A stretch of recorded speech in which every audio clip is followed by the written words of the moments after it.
여러분, 아메리칸 드림이라는 말을 들어보셨습니까? 19세기 말, 20세기 초에 전 세계 사람들이 미국을 향해 이주한 현상을 가리킵니다. 기회의 땅, 미국에 가면 누구나 성공할 수 있다는 그 기대감을 가지고 간 것이죠. 비슷한 시기에 호주에서는 골드러시라는 바람이 불고 있었습니다.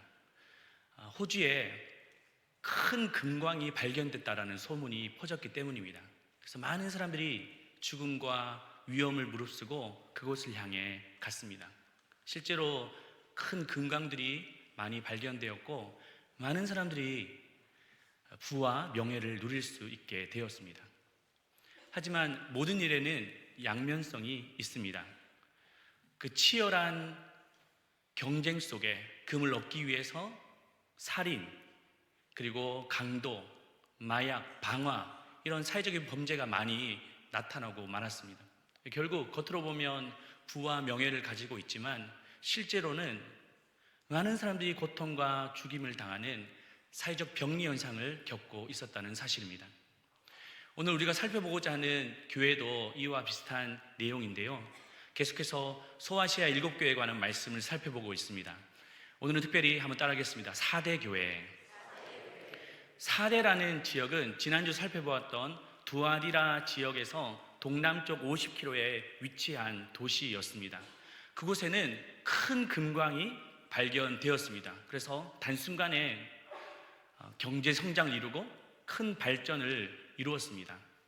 하지만 그러한 상황 속에서 멸망의 그림자가 짙게 드리워지고 있었습니다. 기원전 6세기에는 금강을 차지하기 위해서 페르시아가 침략했고, 또 기원전 4세기에는 알렉산더 대왕이 침공했습니다. 그리고 시간이 지나서 결국 AD 17년에는 대지진으로 인해서 멸망당하고 맙니다. 이러한 역사적인 배경 속에서 4대 교회를 향한 주님의 평가는 너무나도 엄중했습니다. 소아시아 7교회 가운데 가장 강한 책망과 질책을 받았기 때문입니다. 그럼 어떤 책망과 질책을 받았을까요? 1절 보시면 내가 내 행위를 나누니 내가 살았다 하는 이름을 가졌으나 죽은 자로다. 4대 교회는 살아있는 교회라는 별명을 가지고 있었습니다. 다른 교회들처럼 니골라당 아니면 이세벨 같은 거짓 교훈이 없었습니다. 또 부와 명성을 가지고 있었습니다. 많은 사람들이 헌신하고 수고하는 그런 모습들도 많았습니다. 하지만 주님의 평가는 내가 살았다 하나 실상은 죽은 자로다. 겉으로는 살아있지만 실제로는 생명력을 잃어버렸던 교회였다라는 사실입니다. 무엇을 뜻합니까? 4대 교회가 가지고 있었던 명성은 하나님의 칭찬이 아니라 사람들의 평판이었던 것입니다. 그렇습니다. 이처럼 하나님의 평가와 사람의 평가는 전혀 다를 수 있습니다. 그래서 우리는 물론 사람들 앞에서 책임감을 다해야 되지만 이 모든 궁극적인 평가와 그리고 모든 일에 대한 결정은 하나님께 있음을 기억하셔야 됩니다. 그래서 우리가 너무 사람들에게 민감해서는 안 돼요. 사람들이 칭찬하면 우쭐거리고 또 사람들이 때로는 비난하면 너무 의기소침해서 있을 필요가 없다는 것이죠. 하나님이 내게 어떻게 평가하시고 주님이 나를 어떻게 바라보고 계시는가에 대해서 더욱더 민감하셔야 됩니다. 이찬수 목사님 아시잖아요. 한국교회 정말 귀한 목사님이신데 설교를 하시면서 한 번씩 이러한 설교를 하시더라고요. 성도들에게 설교를 하면 예배 마치고 나갈 때 많은 분들이 아이고 목사님 은혜 받았어요. 목사님 귀한 설교 감사합니다. 이런 말을 들으면 너무 고맙답니다. 사실 위로가 되잖아요. 그런데 그 말을 들으면서 그 액면 그대로 받지 않는다는 거예요. 그들의 마음은 순수하게 얘기했지만 이 말이 내게 독소가 될 수 있다라는 겁니다. 사람들의 말에 너무 민감하다 보면 하나님을 의식하지 못하는 거죠. 사람들의 말에 자꾸 신경이 쓰이고 정작 하나님이 나를 어떻게 보시는가라는 것에서는 너무나도 간과할 때가 많았다라고 하셨습니다. 그래서 말씀 전할 때 하나님의 시선을 더 민감하게 여기고 더 겸손하게 말씀을 전하게 되었습니다 라고 하셨습니다. 그러나 사대교회는 하나님의 칭찬이 아니라 사람들의 칭찬에 민감했습니다. 결국 겉으로는 살아있는 것처럼 보였지만 실상은 죽어있는 교회가 되었습니다. 그렇다면 사대교회를 삼켜버렸던 영적 죽음의 원인은 무엇일까요? 그것은 바로 위선이었습니다. 뭐라고요? 위선. 2절 말씀 보시면 내 하나님 앞에 내 행위에 온전한 것을 찾지 못하였노니, 여기서 온전한 것을 찾지 못했다라는 말은 완벽하지 않다, 너 완벽하지 못했어 라가 아니라 하나님의 기준에 미치지 못했다라는 뜻입니다. 하나님의 기준은 무엇입니까? 바로 중심을 보시는 거예요. 그들은 예배도 잘 드렸습니다. 사역도 열심히 잘했습니다. 하지만 그들에게는 중심이 없었습니다. 하나님을 향한 중심이 없으니 그것은 바로 곧 위선이다 라고 얘기하십니다. 위선이라는 단어는 영어로 잘 아시겠지만 히포크리시라는 말이에요. 이 말은 헬라어 히포크리테스라에서 왔는데, 이것은 배우가 연기를 할 때 가면을 쓰고 하는 것에서 유래가 되었습니다. 즉 위선이라는 말은 겉모습과 실제 모습이 다른 이중생활, 가면생활을 하고 있는 것과 다름이 없습니다. 예수님도 이러한 위선적인 바리새인의 모습을 보면서 책망하셨는데요, 그들은 겉으로 경건해 보이기 위해서 기도를 길게 했습니다. 또 그들은 얼굴을 흉하게 보여서 사람들이 저 사람 금식하고 있구나 라고 느끼도록 그렇게 금식을 했던 것이죠. 하지만 하나님을 향한 중심은 없었습니다. 마태복음 23장 27절에서 28절입니다. 화 있을진저 외식하는 서기관들과 바리새인들이여, 회칠한 무덤 같으니 겉으로는 아름답게 보이나 그 안에는 죽은 사람의 뼈와 모든 더러운 것이 가득하도다.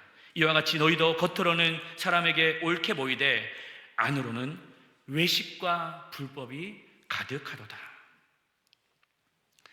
재미있는 이야기가 있습니다. 어느 두 친구 목사님이 목회를 잘하고 싶어서 기도원에 들어가셨습니다. 재미있는 얘기인데 안 웃으시면 안 됩니다. 기도원에 들어가서 기도하고 또 어떻게 목회해야 될지 구상하며 들어가신 거예요. 첫 번째 목사님은 금식하면서 죽으라고 기도하면서 그렇게 그 시간을 보낸 거예요. 그러면서 내가 초췌해진 모습으로 돌아오면 아이고 목사님 참 고생 많으셨네, 기도하신다고 애쓰셨네요, 이렇게 말을 듣고 싶어서 그렇게 하셨습니다. 두 번째 목사님은 목회도 건강해야지, 그래서 잘 주무시고 밥도 잘 드시고 그렇게 균형 잡게 돌아오셨습니다. 그런데 이게 웬걸 두 분이 극명하게 차이가 난 거예요. 죽으라고 기도하시고 금식하신 목사님은 목회가 잘 안 되는 겁니다. 반대로 잘 주무시고 또 잘 드시 목사님 목회가 잘 되는 거예요. 알고 보니 죽으라고 고생하시고 또 기도하시고 금식하신 목사님의 얼굴을 보니까 죽을 상인 거예요. 성도들이 목사님은 은혜가 안 된다고. 그런데 잘 드시고 또 잘 쉬시고 오시는 목사님 얼굴이 훤한 겁니다. 그래서 목사님이 보는 순간 목사님의 은혜가 된다고, 얼굴이. 그래서 그렇게 했다고 합니다. 믿거나 말거나입니다. 어쨌든 그러한 모습들을 보면서 우리의 신앙도 한번 돌아봤으면 좋겠어요. 우리가 예배를 드릴 때도 하나님께 집중하지 못하고 자꾸 사람들을 의식하는 거예요. 내가 막 손 들고 찬양하고 내가 막 눈물 흘리고 기도하면 사람들이 어떻게 생각할까 나를, 이런 의식 속에서 예배를 드리는 거. 또 우리가 기도를 할 때도 하나님이 받으시는 기도가 아니라 내 말이 얼마나 세련되고 얼마나 화려한지 미사 여구가 막 포장된 그런 기도에 빠져 있지는 않습니까? 우리가 겉으로는 사랑한다고 말하지만 속마음은 온갖 미워하는 마음으로 있다면 우리의 신앙이 어쩌면 위선적인 이 모습과 다름이 없는 것이죠. 위선의 신앙은 우리를 죽음으로 몰아갑니다. 하지만 진실의 신앙은 우리로 하여금 생명으로 이끌어 주실 줄로 믿습니다. 요한일서 3장 18절 말씀 같이 읽겠습니다. 자녀들아, 우리가 말과 혀로만 사랑하지 말고 행함과 진실함으로 하자. 우리 모두가 말로만 사랑하는 것이 아니라 행함과 진실함으로 하기를 축복합니다. 사대교회는 하지만 결국 위선적인 모습으로 교회가 점점 죽어가고 있었습니다. 그러나 하나님은 그들에게 다시 살리고자 심폐소생술을 사용하십니다. 2절 말씀 같이 읽겠습니다. 너는 일깨워 그 남은 바 죽게 된 것을 굳건하게 하라. 여기에는 두 가지 명령이 있습니다. 첫 번째는 일깨워라, wake up. 그리고 두 번째는 굳건하게 하라, strengthen. 먼저 일깨워라 라는 명령은 이 사대 교회를 보면서 이들은 문제가 무엇이 있었냐면 잠들어 있었다는 데 있습니다. 이들의 신앙은 점점점 잠들어가고 있었던 거예요. 그러면서 괜찮다, 문제없다라고 안심했던 거죠. 경고음이 울리면 우리가 긴장을 해야 되지 않습니까? 그런데 이 사대교회는 경고음이 울려도 아무 문제 없다고 자신들은 안심하고 무심결에 생각했던 것이죠. 그래서 주님은 wake up, 일어나야 돼, 깨어나 라고 하신 겁니다. 두 번째는 굳건하게 하라 라는 말씀. 주님은 우리가 단지 깨어나는 것에서 그치기를 원치 않으십니다. 깨어나서 남아있는 것들을 굳건하게 붙잡기를 원하십니다. 사람의 몸도 깨어있지만 근육을 사용하지 않고 장기가 원활하게 돌아가지 않으면 병들고 말지 않습니까? 그래서 끊임없이 운동하고 또 근육량을 키워야 됩니다. 그래야지 건강해지는 것이죠. 우리의 믿음도 마찬가지입니다. 첫 번째는 먼저 깨어 있어야 돼요. 잠들어 버리면 안 됩니다. 사탄은 끊임없이 우는 사자와 같이 삼킬 자를 찾는다고 하지 않습니까? 그냥 우리를 삼킬 때 타박상을 주고 그냥 치명적인 상해를 끼치는데 그치지 않아요. 우리에게 삼키고 우리를 죽일 때까지 끊임없이 으르렁거리고 있다는 사실을 기억하십시오. 그래서 우리는 깨어 있어야 돼요. 깨어 있는 것도 중요하지만 두 번째, 우리는 남아있는 것을 굳건하게 지켜야 됩니다. 어쩌면 깨어 있는 것을 할 수 있어요. 근데 굳건하게 지켜가는 것은 쉽지가 않습니다. 우리 신앙생활 한번 보십시오. 처음에 1년, 2년 동안 잘해요. 시간이 지날수록 점점점 잠들어가는 거예요. 신앙의 화석화가 찾아오고 게을러지고 나태해지는 거죠.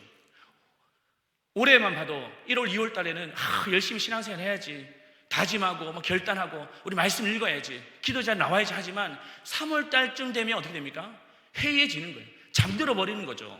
이게 얼마나 더 무서운지 모릅니다. 그러므로 우리는 첫 번째는 깨어있는 것, wake up. 두 번째, strengthen. 남아있는 그것을 가지고 우리는 더욱더 굳게 지키며 강화해야 됩니다. 주님은 우리에게 전혀 새로운 일들을 하라고 말씀하신 것이 아니에요. 오히려 이렇게 말씀하십니다. 3절. 그러므로 내가 어떻게 받았으며 어떻게 들었는지를 생각해봐라. 네가 은혜를 어떻게 받았고 어떻게 들었는지를 한번 곰곰이 돌아봐라 라는 뜻입니다. 부흥은 완전히 새로운 것을 말하는 것이 아니에요. 이미 주신 것을 다시 회복해 가는 겁니다. 처음 만났던 주님의 사랑을 기억하는 거예요. 뜨겁게 기도했던 그 자리를 향해 나아가는 것이죠. 우리를 위해서 눈물 뿌려 헌신하셨던 우리 부모님의 신앙으로 다시 돌아가는 거예요. 그래서 부흥이라는 말은 리바이벌이라고 하지 않습니까? 다시 살아난다. 창세기 26장에 보시면 이삭에게 기근이 찾아왔습니다. 그때 이삭은 새로운 우물을 파는 것이 아니었어요. 아버지가 팠던, 아브라함이 팠던 우물을 다시 파기 시작합니다. 옆에 있는 블레셋 사람들이 또 그 우물을 메우는 거예요. 딴지를 걸고 막 방해를 하는 거죠. 하지만 포기하지 않습니다. 이삭은 다시 아브라함이 팠던 우물을 파기 시작합니다. 창세기 26장 17절 18절입니다. 이삭이 그 아버지 아브라함 때에 팠던 우물들을 다시 팠으니 이는 아브라함이 죽은 후에 블레셋 사람이 그 우물들을 메웠습니다. 그러자 그 결과가 어떻게 됐습니까? 그러나 다시 그 우물을 팠을 때 창세기 26장 19절 이삭의 종들이 골짜기를 파서 샘 근원을 얻었더니, 부흥은 새로운 것을 만들어내는 것이 아니라 닫혔던 것을 다시 여는 겁니다. 또 묶였던 것을 다시 푸는 거예요. 막혔던 것을 다시 뚫어내는 것입니다. 이것이 바로 부흥입니다. 개인적인 부흥도 그냥 프로그램, 구호, 자기 결단이 아니라 이미 우리에게 주셨던 은혜를 찾아가는 거예요.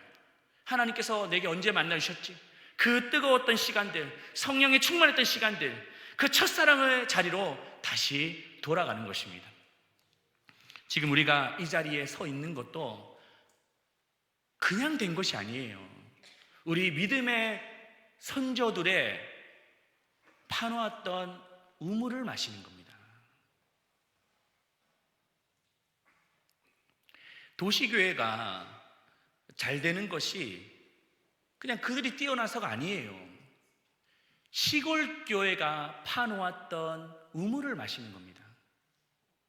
정말 시골교회에서 그 주일학교 아이들을 위해서 헌신하시고 수고하셨던 많은 분들의 그 노고, 눈물, 기도, 그 은혜를 받고 자랐던 아이들이 커서 이제 직장을 갖기 위해서 도시로 가는 거죠. 거기서 교회를 세우는 거예요. 그래서 우리 교회도 어르신들이 많으신데 그분들의 노고와 수고를 절대 우리는 잊어서는 안 됩니다. 우리 가정도 마찬가지죠. 우리가 이 자리에 있는 것은 그냥 우연히 된 것이 아니에요. 우리 부모님이 흘렸던 눈물과 헌신, 기도가 우리로 하여금 이 자리에 있게 하는 겁니다. 우리가 잘나서가 아니라는 거죠. 그들이 파놓았던 우물을 우리가 마시는 거예요. 목사님, 저는 신앙 일대라서 누가 나를 위해서 우물을 판 적이 없는데요. 아닙니다.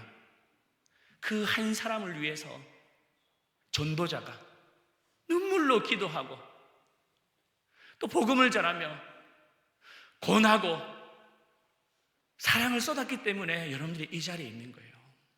그 은혜를 절대 잊지 마시기를 바랍니다.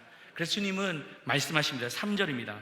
그러므로 내가 어떻게 받았으며 어떻게 들었는지를 생각해라. 신앙은 앞으로만 나가는 직진의 신앙만이 아니에요. 잃어버렸던 것을 다시 찾아가는 복귀의 신앙입니다. 우리 모두가 다 잃어버렸던 것을 다시 찾을 때 하나님께서 이삭에게 주셨던 생명의 근원을 얻기를 주님의 이름으로 축원합니다. 결론적으로 그렇다면 이 말씀에 반응했던 사람은 누구였을까요? 4절 말씀인데요, 같이 읽겠습니다. 그러나 사대의 그 옷을 더럽히지 아니한 자 몇 명이 내게 있어 흰 옷을 입고 나와 함께 다니리니 그들은 합당한 자의 연고라. 옷을 더럽히지 않았던 사람이 있었다라고 하십니다. 이 말은 단순히 도덕적으로 깨끗했다라는 말이 아니라 신앙의 정체성을 지켰다라는 뜻입니다. 그 사대교회가 부와 명성을 가지고 교만하고 괜찮다, 아무런 문제 없다라고 했을 그때에 아니야, 우리는 깨끗한 옷을 입어야 돼, 거룩의 정체성을 지키고자 커밍아웃을 했던 자들이 있었습니다. 그들이 누구라고 말합니까? 4절을 보시면 그러나 사대의 그 옷을 더럽히지 아니한 자 몇 명이라고 말하죠. 하나님의 역사는 잠자는 다수를 통하여 일하시는 것이 아닙니다. 깨어있는 소수를 통하여 일하고 계십니다. 대홍수 심판으로 모두가 멸망할 그때에 노아와 노아의 가족을 통하여 구원의 역사를 이루어 가셨습니다. 음란한 땅 소돔과 고모라 그곳에 룻을 통하여 남은 자를 이끌어 가시는 것이죠. 그것을 바로 소위 렘넌트 신앙이라고 합니다.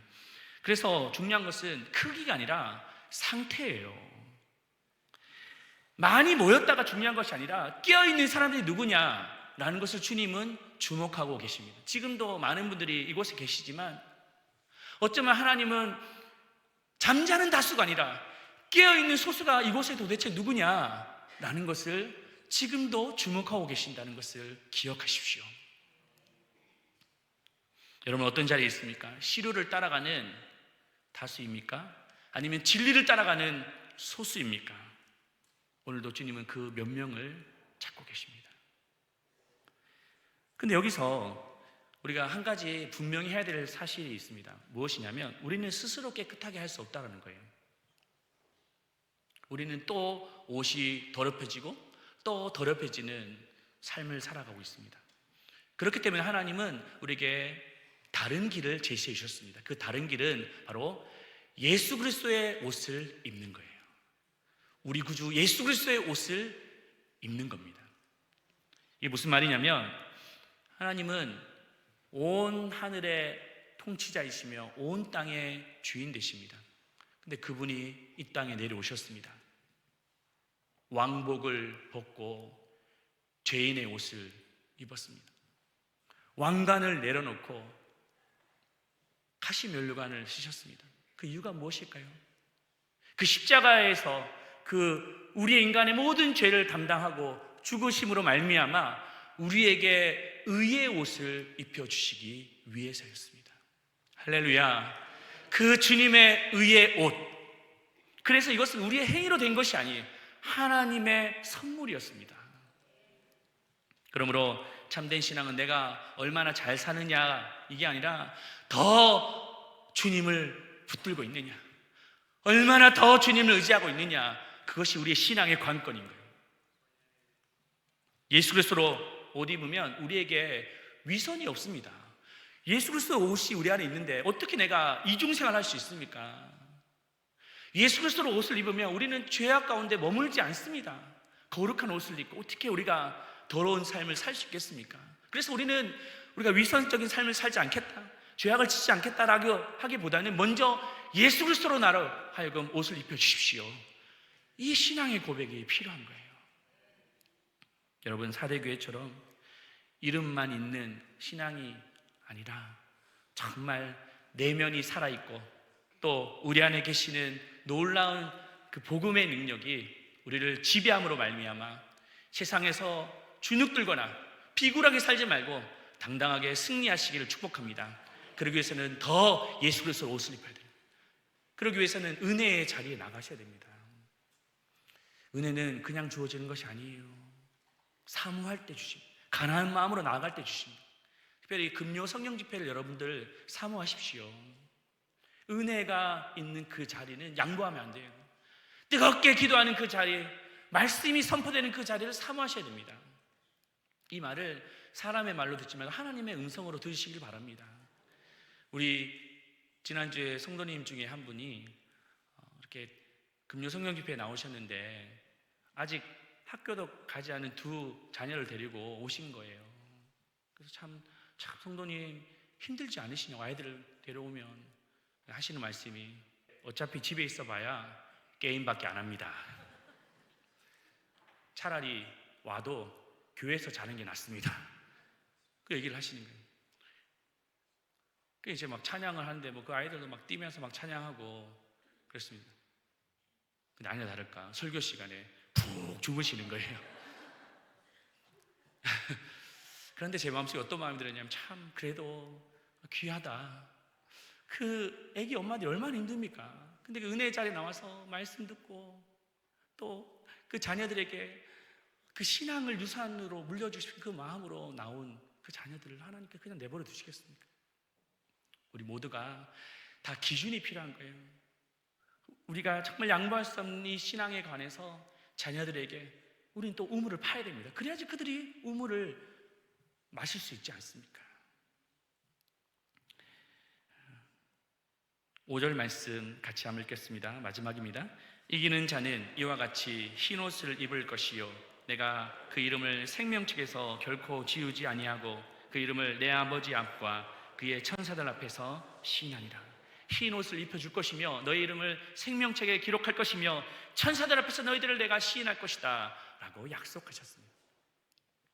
나폴레옹이 프랑스 전쟁을 할 때 병사들의 신병과 명단을 점검하는 시간이 있었습니다. 왜냐하면 그 전쟁으로 인해서 많은 사람들이 또 죽고 또 전사자가 생기고 또 탈영병도 생겼다 보니까 명단을 계속해서 정리해 가야 됐습니다.